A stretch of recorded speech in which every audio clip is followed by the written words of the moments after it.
Bonjour à tous. Dépendance aux technologies américaines, peut-on en sortir? C'est notre série que nous avons lancée déjà depuis la semaine dernière. Et là, on passe à l'épisode 2. On va regarder dans la santé, justement, quelle est cette possibilité d'indépendance que la France, que l'Europe peut prendre en termes de technologie. Ce sera notre sujet à la une. On aura aussi rendez-vous avec l'Inde dans l'économie numérique. On verra ce qui se passe de ce côté-là. Et puis, je vous propose d'abord de regarder chez nous, sur nos territoires, les territoires connectés et durables. On va avoir la chance de décrypter ensemble un tout récent observatoire. C'est tout de suite 3 questions A dans Smart Tech.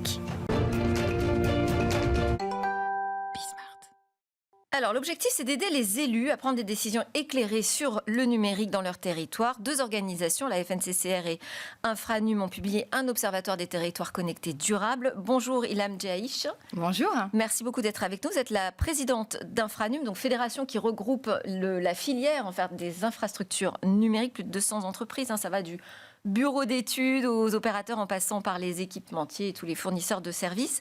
Qu'est-ce que vous mesurez dans cet observatoire? Qu'est-ce qui peut éclairer ces décisions des élus sur le terrain? Alors, Infranum, c'est une fédération effectivement qui fédère l'ensemble des acteurs privés, que ce soit des industriels, que ce soit des opérateurs, que ce soit des équipementiers, dont l'objectif, c'est de pouvoir arriver à avoir un aménagement numérique inclusif et durable.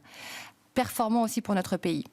Depuis quelques années, avec la Fédération des collectivités locales, la FNCCR et l'ensemble des élus, on arrivait à une autre étape, c'est-à-dire après avoir fait du plan France Très Haut Débit une réussite, d'amener à ce que l'ensemble des Français puissent avoir accès à la fibre optique. L'étape d'après, c'est la connectivité des services publics, c'est-à-dire d'assurer que des usages de services publics puissent être connectés. Oui. Donc, l'année dernière, notre observatoire était axé sur les exemples, sur les cas, sur les expérimentations que font les collectivités locales à ce sujet. Il nous a semblé nécessaire, avec la FNCCR, finalement, de mesurer les impacts sur 10 ans. C'est-à-dire de faire une analyse qui a été portée par Tactis et Relief Carbone en simulant sur 5 piliers et une connectivité sur les 5 piliers, de se dire, si on se donne une ambition complètement raisonnable à 10 ans, qu'est-ce que ça apporte en impact économique, en impact environnemental? Alors juste pour bien comprendre, sur 10 ans en arrière, vous regardez ce qui s'est passé sur les 10 dernières années ou vous faites des simulations sur les 10 prochaines années? Alors, c'est une simulation sur les 10 prochaines années. C'est-à-dire qu'on va prendre les 5 piliers. Donc les 5 piliers. Lesquels? Alors, les 5 piliers, on va prendre les compteurs d'eau.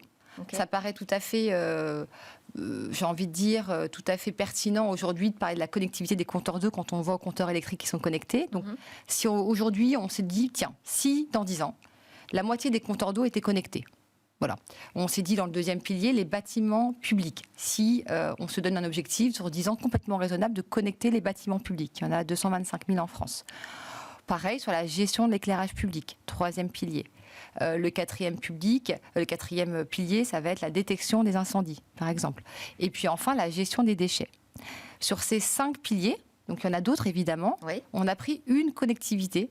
Donc là, on parle des compteurs d'eau sur la connectivité des compteurs d'eau. On s'est donné un objectif raisonnable à 10 ans sur ces 5 piliers et on a mesuré l'impact. C'est une simulation qui a été faite avec les collectivités locales, qui est complètement mathématique. L'impact quoi? L'impact économique? L'impact en termes de compétitivité? Quel impact? Alors déjà, l'impact économique, c'est-à-dire d'avoir une approche de se dire qu'avec les collectivités, elles doivent faire plus avec moins. Donc, quelle économie? Concrètement, c'est combien d'économies? Donc déjà, avec cette simulation, sur 10 ans, on a conclu qu'on faisait 1,8 milliard d'économies. Ce qui correspond au budget d'un grand département français. Ça, c'est un impact financier, un impact économique. La deuxième, c'est un impact environnemental. Là, par exemple, avec les compteurs d'eau, quand on va les connecter, la moitié des compteurs d'eau dans 10 ans, qui paraît extrêmement raisonnable. Sur l'ensemble des communes. Voilà, l'ensemble des communes. On est aujourd'hui autour de 18%, pour vous donner un petit peu la marge de progression. Donc, ça paraît pas illusoire de se dire que dans 10 ans, les compteurs d'eau soient connectés pour moitié. On va économiser 811 millions de mètres cubes d'eau. Ça correspond à 320 piscines olympiques par an et par département, par exemple. Et puis, j'ai donné un exemple, c'est vrai, d'impact économique et puis d'impact environnemental. Mais en fait, il faut mesurer aussi l'impact dans la gestion quotidienne du service public. Quand on connecte, quand on a les données en live, quand on peut analyser nos données. Comment ça peut améliorer finalement la vie des concitoyens? C'est ça? Oui, c'est ça. Ouais. Par exemple, Il paraît simple, aujourd'hui, il vous paraît évident que vous avez en live la gestion de votre consommation d'électricité. C'est-à-dire que vous l'avez en application sur votre téléphone ou en ligne sur Internet. Vous savez combien vous allez recevoir de factures au moment où vous voulez le savoir. Vous savez combien vous consommez. Finalement, dans la gestion d'eau et dans le compteur d'eau, on n'a pas cette information en live. On attend finalement que la facture, elle va arriver. Oui. Et ça, c'est une amélioration, je pense, dans la gestion. Plus difficile à mesurer. Plus difficile à... Subjectif. C'est subjectif. Le compteur d'eau, c'est combien qu'on a consommé. Donc, en fait... Oui, non, mais je veux dire, sur le bénéfice pour l'utilisateur et le citoyen, en tout cas l'administré, ce sont des mesures plus subjectives. Pas forcément. Par exemple, sur la détection d'incendie, quand on va aller mettre des détecteurs d'incendie, on va aller sauver évidemment des hectares de forêt, mais on va avoir des impacts humains, on va sauver des vies. Quand on regarde dans la gestion... Et donc, juste parce qu'on arrive à la fin de nos 3 questions, j'en ai posé bien plus. On est vite passionné. Vous partez de cette simulation sur 10 ans, vous étudiez l'impact économique, environnemental, sociétal, si je grossis le trait, et alors vous arrivez à quelle conclusion ? Tout est rose quand on fait plus de numérique ? Non, la conclusion que l'on fait, nous, c'est qu'aujourd'hui, on a des expérimentations et que des collectivités se sont lancées. Nous, la conclusion que nous, on fait collectivement avec les collectivités locales, c'est que la France a intérêt à industrialiser et finalement d'avoir des projets d'envergure et d'accompagner les collectivités locales, par exemple en subvention fonds verts, à ce qu'elles puissent avoir le soutien pour pouvoir lancer leurs projets de manière d'envergure. Voilà. Ok, parce qu'aujourd'hui, c'est là où ça blesse, le bas blesse. C'est la capacité de financement sur ces projets ? Ça peut être la capacité de financement ou c'est juste la maturité des projets. Aujourd'hui, on est mature et je pense que les collectivités peuvent se rassurer à se dire ça y est, on est mature et on peut le faire de manière collective. Très bien. Merci beaucoup, Ilham Djelaïch, de nous avoir éclairé sur ces enjeux dans nos territoires. Merci à vous. Merci, à bientôt. En France, je rappelle, vous êtes la présidente d'Infranum. Allez, tout de suite, c'est notre série. On s'intéresse à l'indépendance technologique de la France et de l'Europe en matière de santé. Allez, on est dans notre série Dépendance aux technologies américaines. Peut-on en sortir ? On s'intéresse aujourd'hui, 2e épisode, à la santé. On va parler avec nous aujourd'hui Christophe Le Sur. Bonjour. Bonjour. Vous êtes directeur général de Cloud Temple, entreprise française du cloud. Vous êtes aussi hébergeur de données de santé, HDS, oui. Pour dire vite.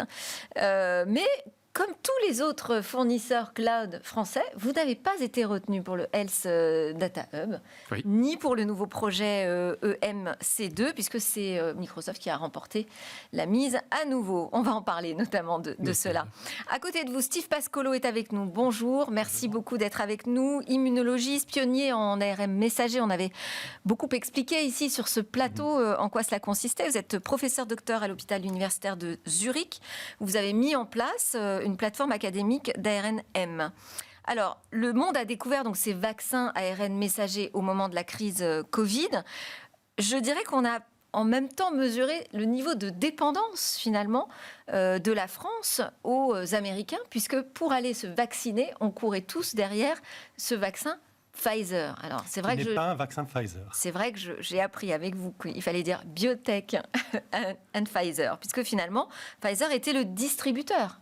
Uniquement. Disons que mais Pfizer... est-ce qu'on aurait pu faire sans ce distributeur américain ? Oui, mais ça aurait pris plus de temps parce qu'en Europe, pour faire les essais cliniques, les autorités prennent plus de temps. Donald Trump, pendant la pandémie, a mis en place l'opération Warp Speed pour que les essais cliniques se fassent rapidement. Donc ce vaccin BioNTech, développé à BioNTech en Allemagne, à Mayence, testé au départ à BioNTech en Allemagne, à Mayence. Pfizer n'avait pas la technologie ARN, donc c'est vraiment BioNTech qui a vraiment fait le design, la production, la formulation et les premiers tests de différents vaccins ARN pendant la pandémie.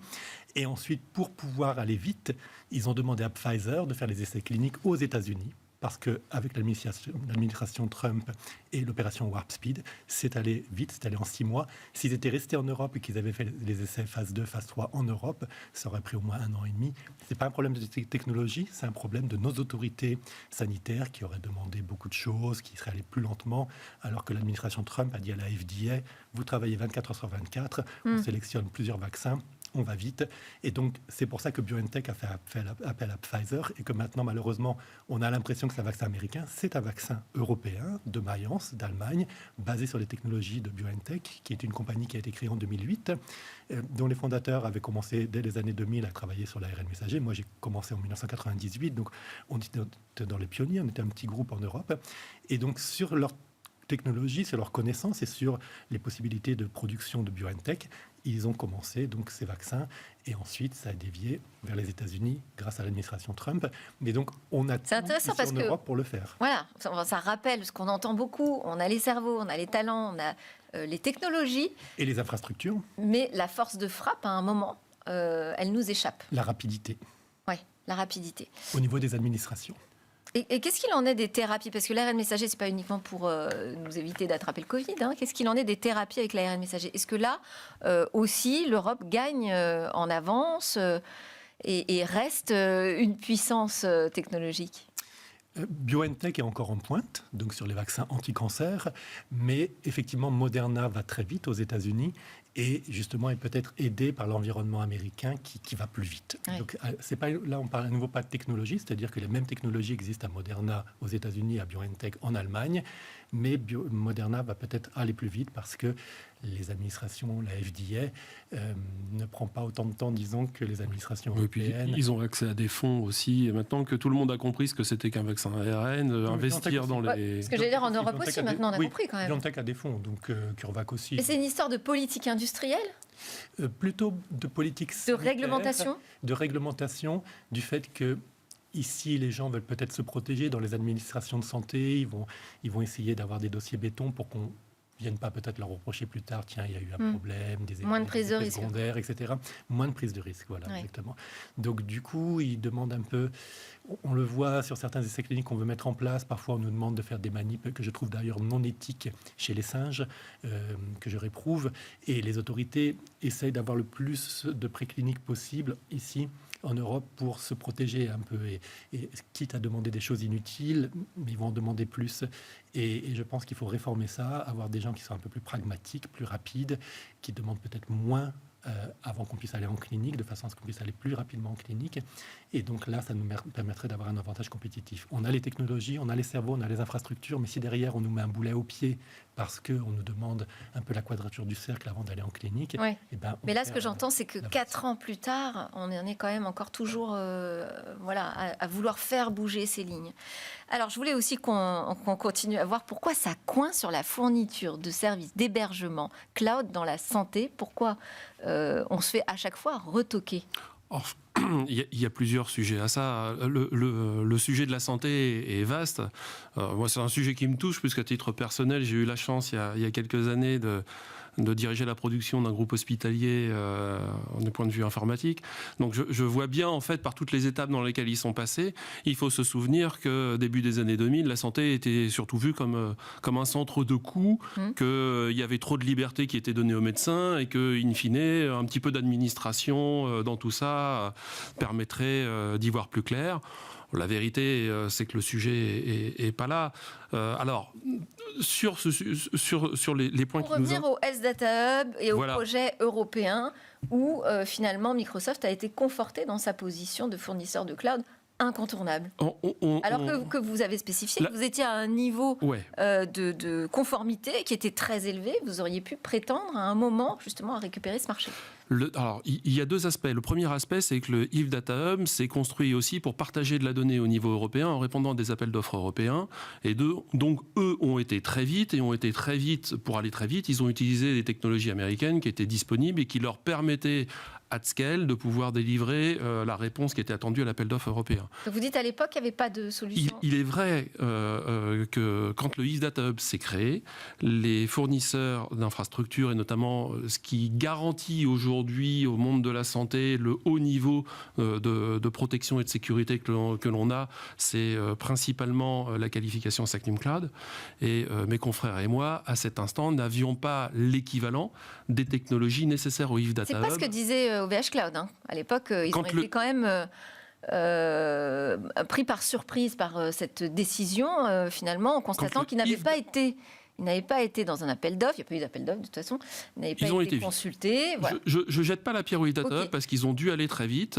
Mais aujourd'hui, là, on parle... Aujourd'hui, mes confrères et moi, avec les travaux que nous avons menés avec l'ANSSI et avec la DINUM, nous avons un package de services qui répond aux besoins du If Data Hub, en termes de stockage de données, en termes de cryptographie, en termes de capacité à scaler, c'est-à-dire à pouvoir rapidement délivrer la puissance de calcul nécessaire, en termes de capacité à fournir la puissance de calcul, notamment pour les intelligences artificielles.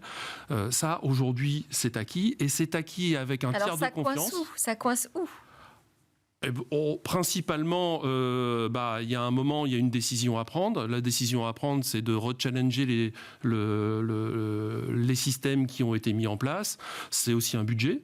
C'est du temps. Il faut aligner à la fois les décisions au niveau gouvernement ici, c'est-à-dire prendre la décision politique de on shift, aligner au niveau européen qui a besoin de partager ces données dans le respect notamment des appels d'offres qui ont été faits.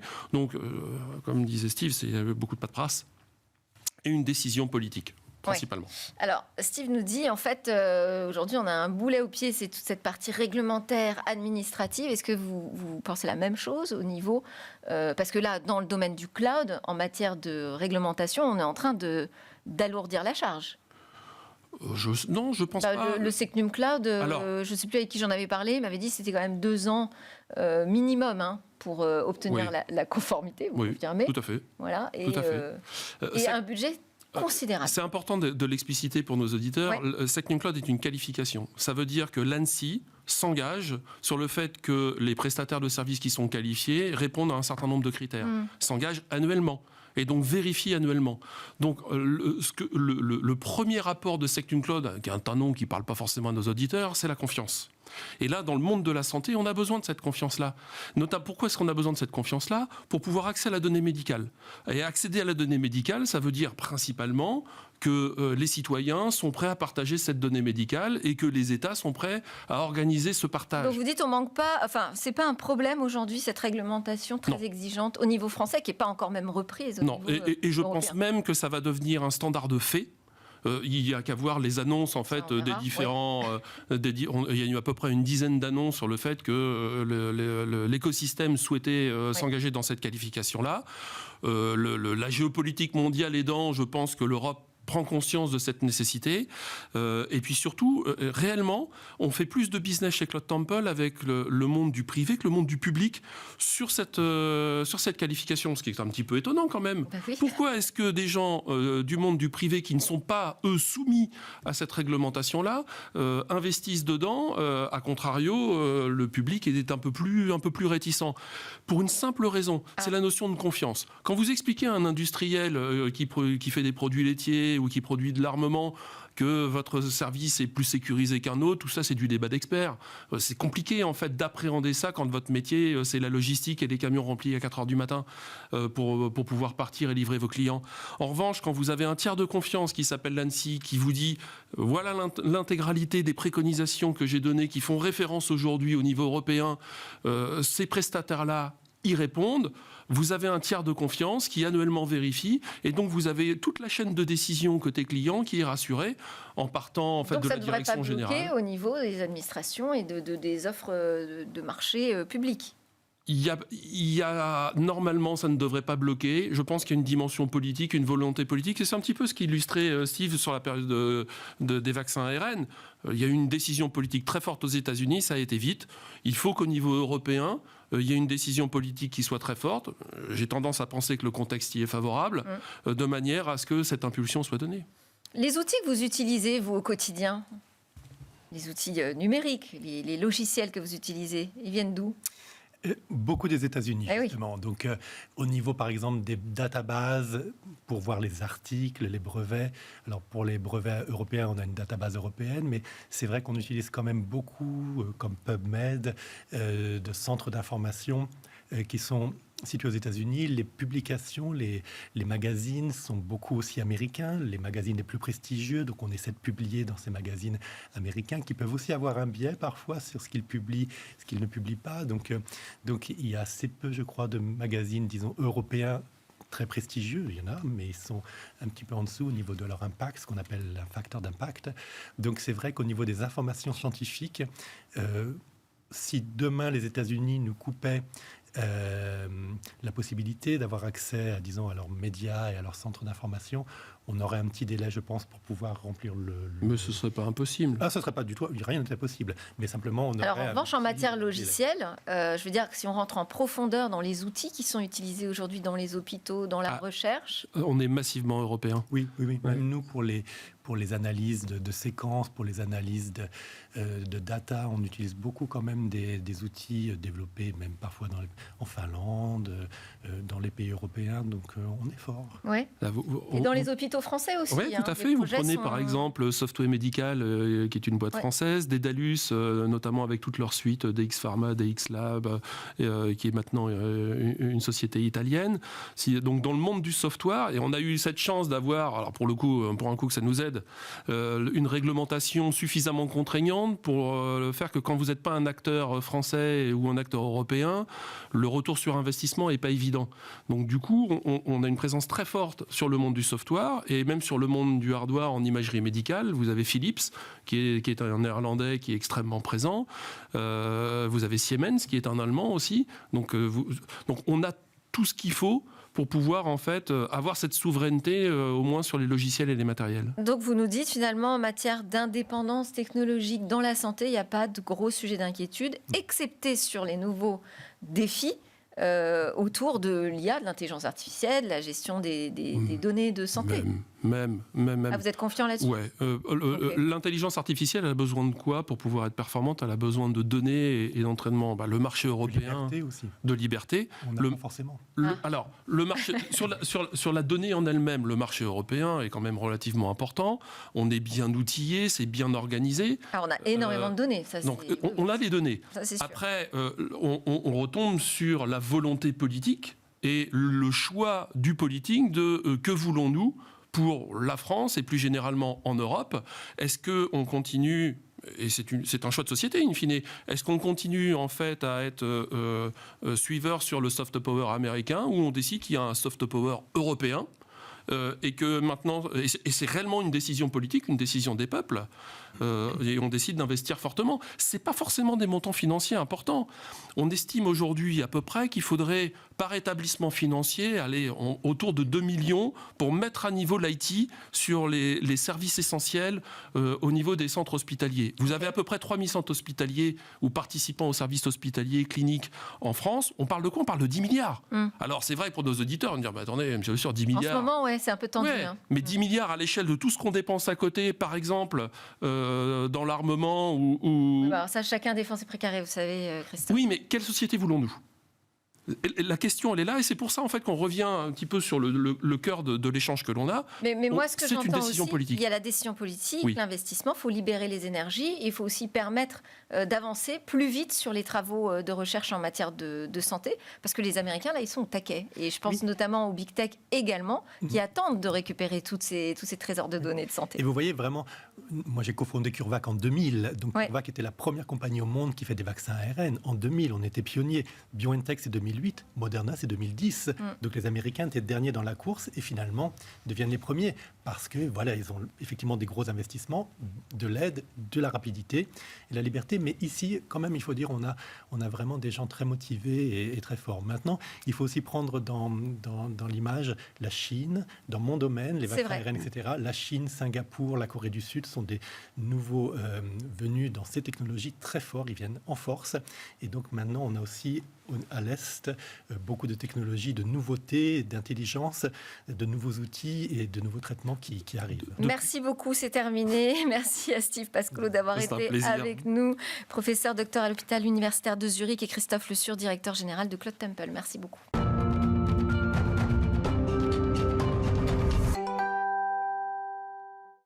On termine cette édition avec David Lacomblette. Bonjour David. Bonjour Delphine. Président de la Villa Numéris. Alors, vous rentrez d'Inde. Super. Oui. Vous avez effectué un voyage d'études au cœur de cet écosystème numérique à Bangalore. Vous en revenez enthousiaste, à ce que je comprends. Dans la reconfiguration du monde, selon vous, l'Inde s'impose comme une évidence. L'Inde, c'est un continent en soi. 1,5 milliard d'habitants, c'est 3 fois l'Europe, autant vous dire que le dynamisme et la jeunesse sont présents à chaque coin de rue. Et plus qu'une promesse, c'est une réalité en devenir accéléré, à un moment où le monde se fracture.